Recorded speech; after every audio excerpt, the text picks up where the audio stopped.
So there are a lot of ways to learn a language and there's a lot of information out there. In this method, I'm trying to make it as clear and straightforward as possible by splitting it up into 3 stages, optional fun bonus stage at the end, but it makes it really straightforward to make it easier for you to keep going down that path. So in this video, I'm going to break down how to learn a language into 3 stages so you know what to do along the way to fluency. And not only what to do, but also some behind the scenes things that you might not think about that can make a big difference in each of the stages along the way. Hey, Genevieve here from Breakout and Speak, helping you learn a language better and make it more fun. So let's get into it. Stage 1 is build. In this stage, your main focus is to build a solid foundation of the basic things in that language. But there's a really important concept in this stage that'll help you get through way faster. So let's take a look at the dictionary.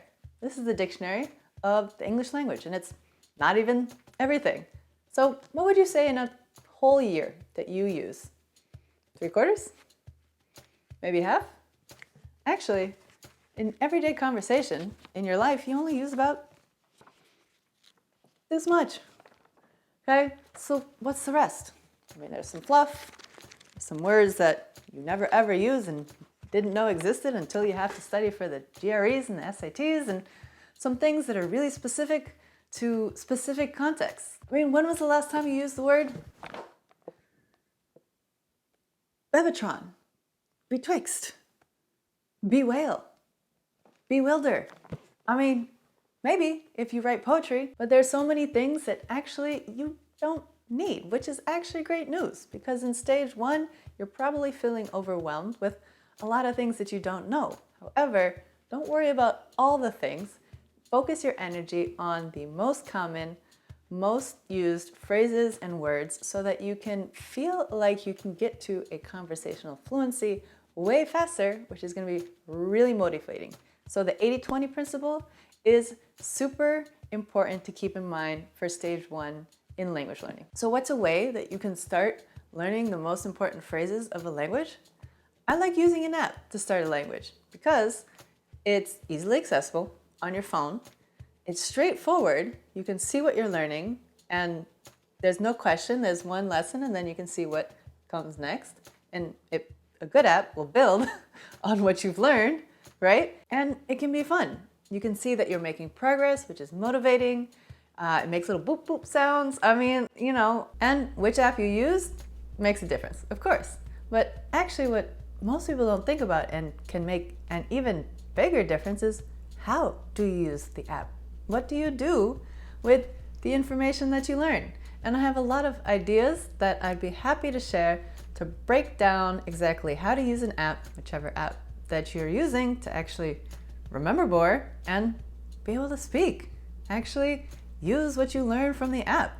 So I was thinking about having a webinar, and check the description box below for more information. If you want to sign up, if there are enough people that sign up, I'm happy to do that and break it down for you guys. So I like starting off learning a language with an app. It's fun, it's lighthearted, it's easily accessible, right? It can set you up for further things down the line. And also it helps to do something else that's going on behind the scenes that's really important in stage 1, is to form a language learning habit. When you're first learning a language, to get the ball rolling in the right direction sometimes is a little bit of a challenge. Sometimes you feel a little overwhelmed and some things can be confusing. So an important part of stage 1 that's going on behind the scenes is forming that habit, trying to do something, a little something in that language every single day.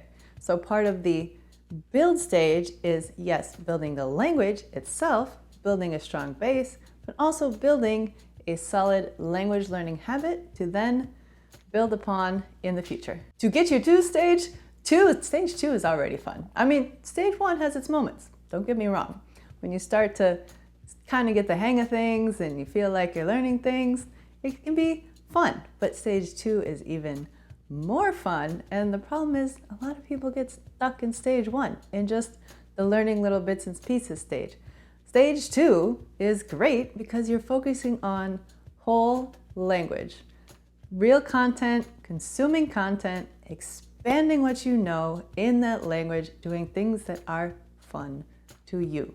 The key in this stage is to focus on consuming a lot of content in that language, ideally that you can listen to and read the language at the same time. Some possibilities of this could be listening to a podcast, reading the transcript, watching a movie, a language learning series, a book such as Asimil that also has an audio component, or YouTube.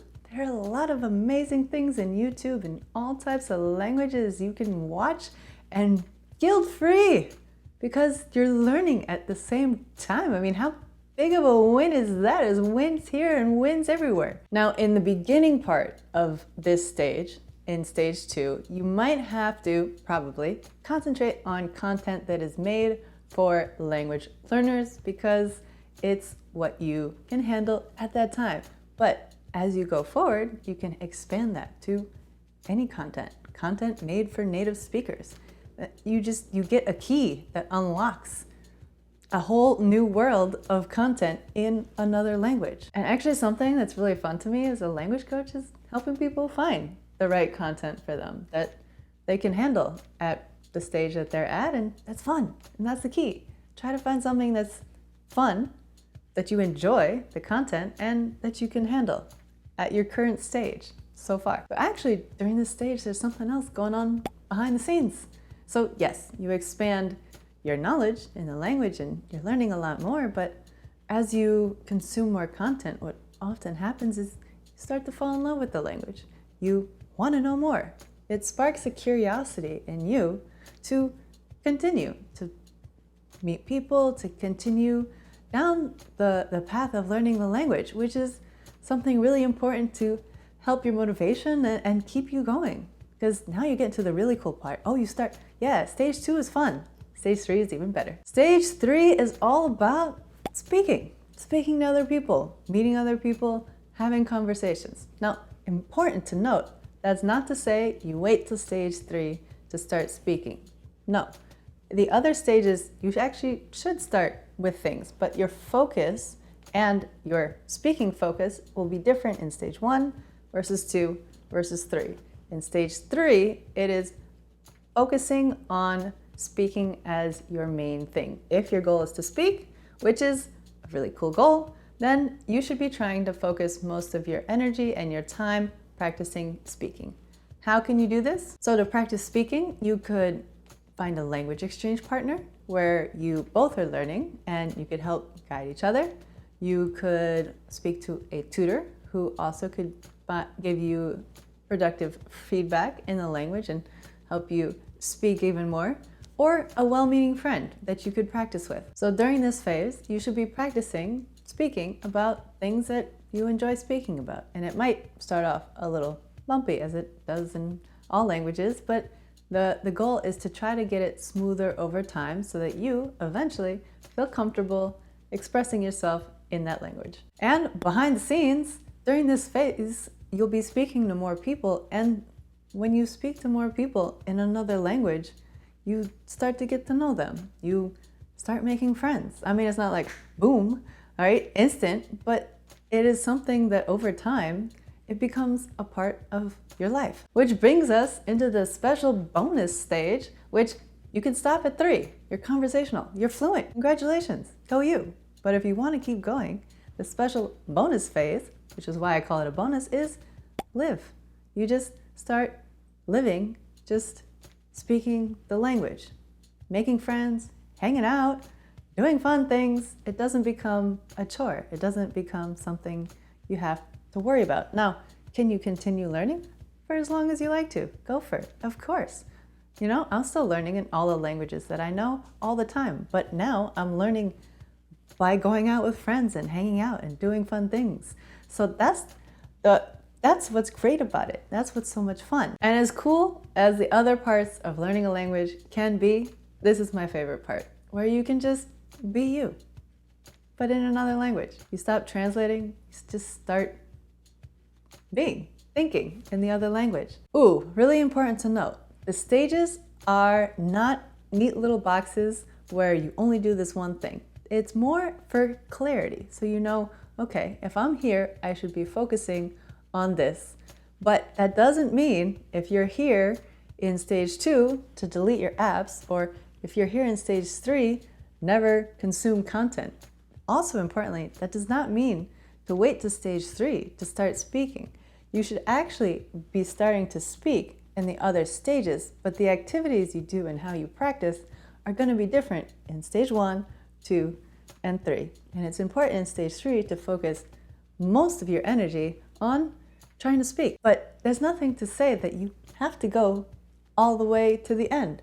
If you want to just learn a couple phrases to get by, that actually already could change your life and make it better.